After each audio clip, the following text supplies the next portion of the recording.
Here we are in Studio N6 at BBC Television Centre, home of the 10 o'clock news.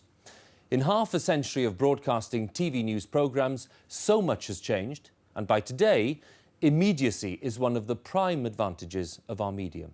Day and night, from every part of the globe, we bring the news to millions of viewers. It's a non-stop operation. So let's take a look behind the scenes.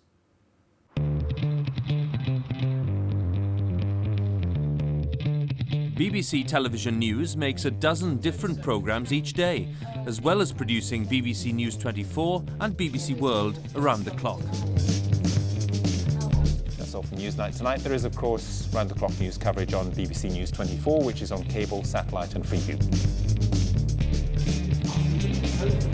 The best place to get 2, 1, run 1. The Greek authorities are blaming left-wing extremists for the homemade bombs placed near an Athens police station in the early hours of this morning.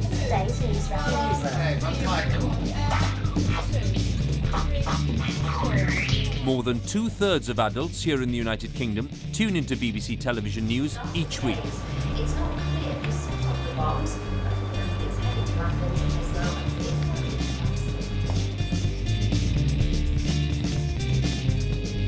Kevin Backhurst is editor of the 10 o'clock news. 11 hours till we go on air, and he's chairing the morning programme meeting. Okay, let's run through today very quickly. The team meeting is kind of where really we shape what we're going to do on the programme later on, obviously subject to events, but we talk through the stories that, I or the other output has got in mind, how we're going to do them, and they go and crack on with it. And then the top story of the night, Chelsea. Wow. Is this truck arrived at the thing? The news desk is sending out all the camera crews, correspondents and satellite trucks to cover today's stories. Well, the main pain with the 10 o'clock news at the moment is they want to cover the Chelsea football match. It's a big story. They've got to the semi-finals, so a lot of resources in terms of trucks and camera crews are going to be tied up from mid-afternoon onwards on a story that's not happening too much later on. Matt Fry, the Washington correspondent, is following President Bush on the campaign trail, a special commission from the 10 o'clock news. Well, I was talking to Matt a few months ago about how we were going to cover the US election. Actually, this is the first proper kind of campaigning trip Bush has done on his bus. And we were offered a place on it, so it seemed obvious to me we should do it. Slowly but surely dismantling Al-Qaeda. At Television Centre, it's almost 1 o'clock. 2, 1 and go. 3 bombs explode in Athens 100 days before the Olympics. Hello and welcome to the BBC's news at 1 o'clock. Just over 6 hours till transmission, Kevin and the sports team plan tonight's coverage of Chelsea's crucial match in the Champions League. The 10 o'clock news is regarded by a lot of people here as one of the flagship programmes BBC News does. So it's a kind of statement at the end of the day of what we think is important, what are the big stories. Obviously each programme needs a particular mix. Meanwhile, in Washington, Matt Fry has begun to look through all the rushes he's filmed for his report. We've got great anti-Bush protests, but more than that we have a roadside fisticuffs, verbal fisticuffs between a pro-Bush and an anti-Bush supporter. You want to see it? Who didn't want to go fight like they go? And as a soldier, when you enlist, you say, President, I am behind you. You are my boss. You are my commander-in-chief. A young girl who's a Christian fundamentalist who should really be anti-Bush, but in this day and age. And then we have an older black guy who basically says Bush is Hitler. It's fantastic. President, I pray for President Bush every day, and I say, How many times you pray for You pray for President Bush. Wait a minute. You pray for President Bush. I pray for everyone. Back at Television Centre, the head of BBC Television News, Roger Mosey, chairs the editors' 4 o'clock meeting to talk about the day's agenda. Matt has been out with Bush on his bus for 2 days. Dennis has gone down to do this piece about the hunger strike outside the door, and the most important story of the night, Chelsea. And if they win, I might lift it up a bit.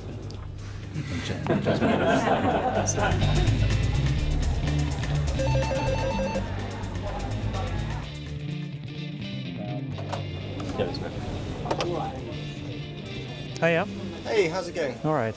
Jolly good. How was your trip? It was fantastic, actually. Was it? By listening to his speech 8 times, Yeah.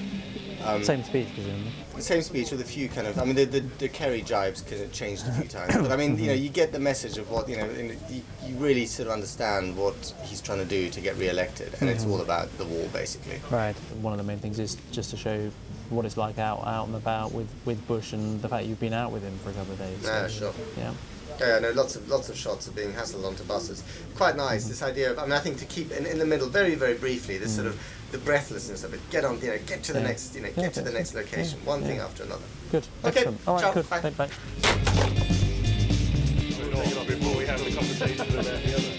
It's just before 6 o'clock and the news is about to go on air.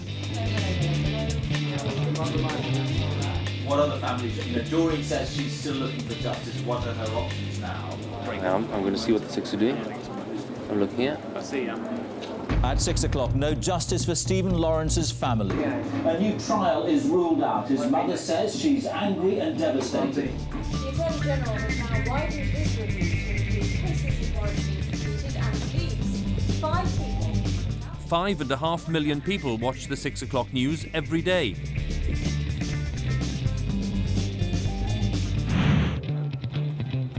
Just over 90 minutes till we go on air, so it's time for me to change. And then I need to finish off writing my scripts. Matt Fry joined the President in America's Midwest as his campaign bus took to the road. I think it needs more oomph, doesn't it? America's presidential election is still 4 months away. I wonder why we were saying 6. May, June, July, October, November. 6, isn't it? 6, Yeah, when I said 4, I meant 6. Yeah. And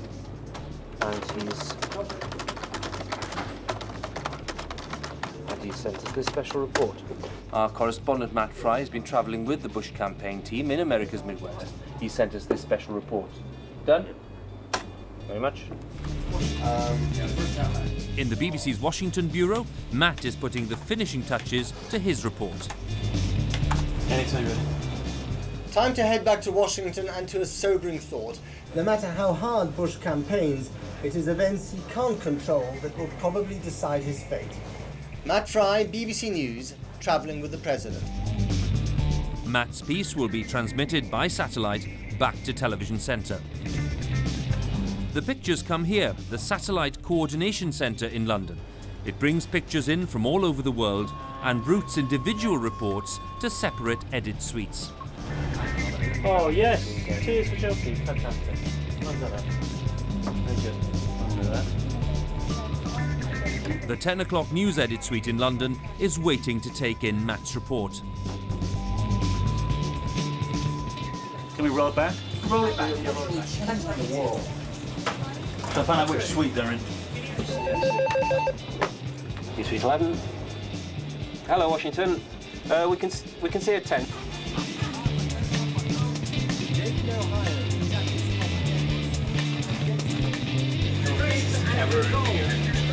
While Matt is sending his piece from Washington, at home in Stamford Bridge, one of the 23 BBC News satellite trucks is making preparations to feed the Chelsea match report by Adam Parsons back to TV Centre. Needless to say, time is of the essence. And how long is it? 3:13. They said 3:05 when they rang up, and somehow... 3:13? Yeah. Just 7 minutes before transmission, and time for me to get into the studio.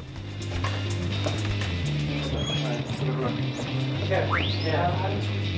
Pretty good. How are we doing? Very well. Very good. You're on BBC One now, the 10 o'clock news with Huw Edwards and Asad Ahmed. 1. Go, take Q. President Bush fights to save the reputation of US forces in Iraq. Cameras are allowed into the jail where Iraqi prisoners were abused and degraded. Next Q. And Chelsea's great European dream has ended tonight in tears. One of the great things I love about here is the programme has a fantastic profile. How are you? I've seen changes of policy and changes of the way people are operating because we've done the story. Good evening. The 10 o'clock news has a huge amount of impact and can make real changes to the way people see things in Britain. Our correspondent Matt Fry has been travelling with the Bush campaign team in America's Midwest. He sent us this special report. 1TX. In Lebanon, Ohio, they're waiting for a bus. George Bush has taken his quest for re-election to the road and to 2 states which could swing the result, Ohio and Michigan. You've got to try and keep people engaged and tell them things that are close to home as well as around the world. Huw Edwards mixed through. Well, no word from Claudio Ranieri so far about his future. Also, my nation's regions, please. About the result. But you do wonder, with his team now out of Europe, just how much longer can this coach last in his job? Indeed, Adam. Thank you very much, Stamford Bridge. And cut. And we'll be back a little later with the latest on the day's headlines. Now it's time to join our news teams across the UK. Bye for now. Opt out, cut. 6:30 on the opt. Despite, ups and downs, by and large, people, when there are big events, turn to BBC News to see what the truth is and why it matters to them. Newsnight's getting underway over on BBC Two, but from all of us here on the 10 o'clock team, good night.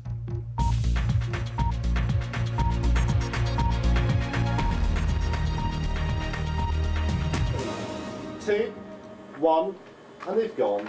Thank you very much, everybody. Good programme.